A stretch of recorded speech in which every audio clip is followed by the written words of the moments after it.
HowExpert!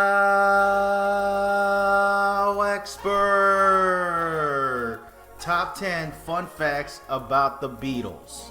HowExpert publishes quick how-to guides on all topics from A to Z by everyday experts. Visit howexpert.com to learn more.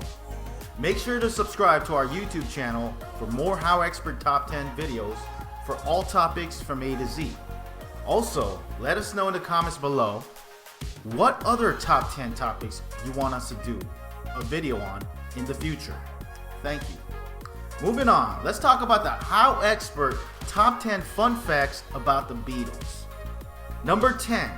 During the early days of their career, the Beatles had a residency in Hamburg, Germany. They honed their skills by playing for 5 hours a night, 6 days a week. This schedule kept them away from Liverpool for months at a time, but allowed them to hone their skills as a unit.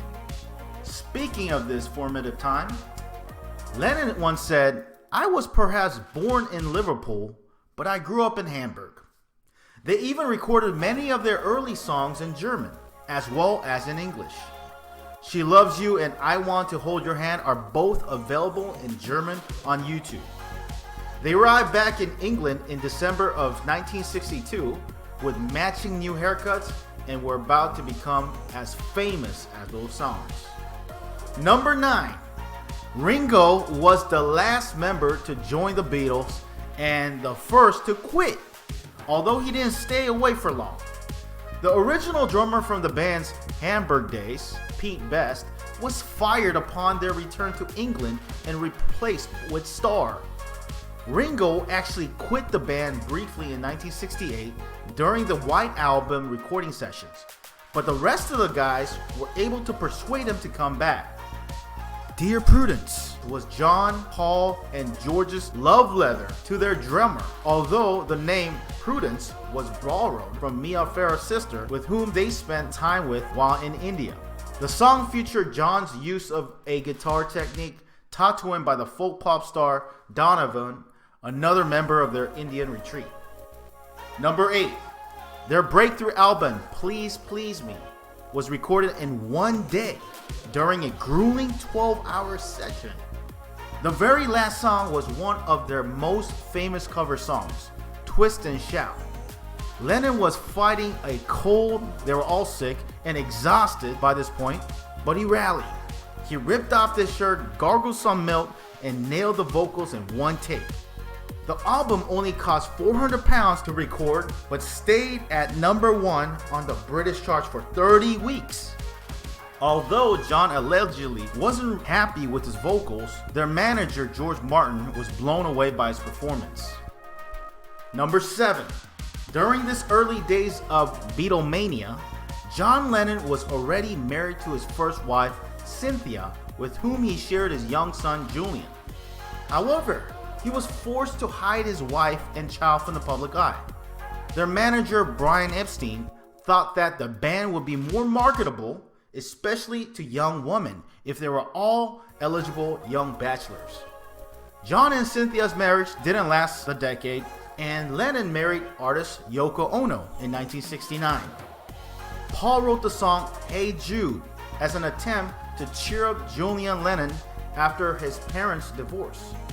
His nickname Jules didn't flow well with the rest of the lyrics, so Jules became Jude, and one of the most famous Beatles songs of all time is actually about a child learning to deal with his new stepmother.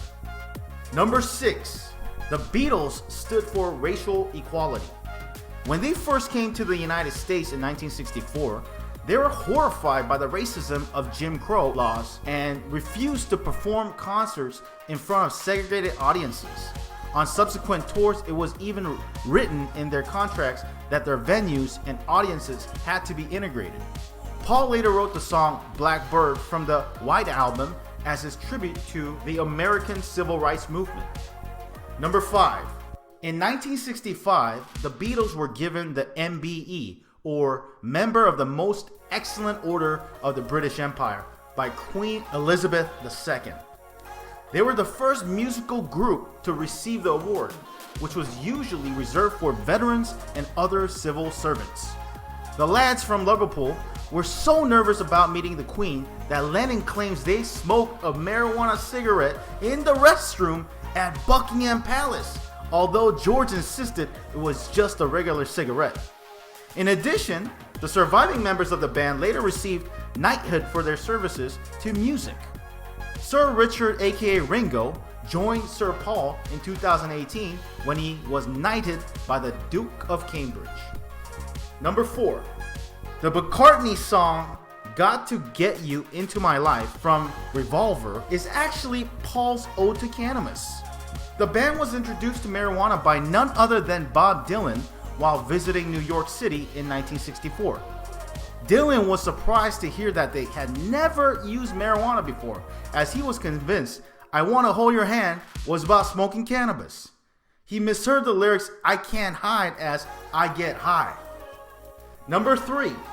The song Something from Abbey Road is widely regarded as one of George Harrison's finest, but it's actually one of the 3 classic rock songs about the same woman, his first wife, Pattie Boyd. The other 2, Lila and Wonderful Tonight, were written by Eric Clapton, who fell in love with Boyd while she was still married to Harrison, as chronicled in Lila. She eventually left George for Eric. He later wrote Wonderful Tonight while waiting for her to get ready to leave for a party. The party in question was actually Paul and Linda McCartney's annual Buddy Holly party, which was probably attended by George as well. Luckily, they were all on better terms by then. Number 2. After the band officially broke up in early 1970, both John Lennon and Paul McCartney went on to form bands with their wives. Lennon and Yoko Ono focused on the Plastic Ono Band, while Linda McCartney joined Paul in his band Wings following his first solo album, McCartney, which was released around the same time the band broke up. Number 1. Although they were together for less than a decade, the Beatles had a prolific career. Between 1962 and 1970, they released a total of 213 songs spanning a dozen studio albums, 13 EPs, and 22 singles. Their best-selling studio album is their self-titled double record of 1968, more commonly known by fans as the White Album. They also made 5 movies: A Hard Day's Night, Help, Magical Mystery Tour, Yellow Submarine, and Let It Be, a companion film to the album of the same name, which became the last one they released. Although they don't voice their animated counterparts in Yellow Submarine, the Fab Four did record several original songs for the movie, including the titular track. If you liked our video, be sure to click like and subscribe for more HowExpert Top 10 videos for all topics from A to Z in the future. Also, let us know what other celebrity or any other topic that you want us to do a HowExpert Top 10 video in the future in the comments below. Thank you, have an amazing day, and take care. HowExpert publishes quick how-to guides on all topics from A to Z by everyday experts. Visit howexpert.com to learn more.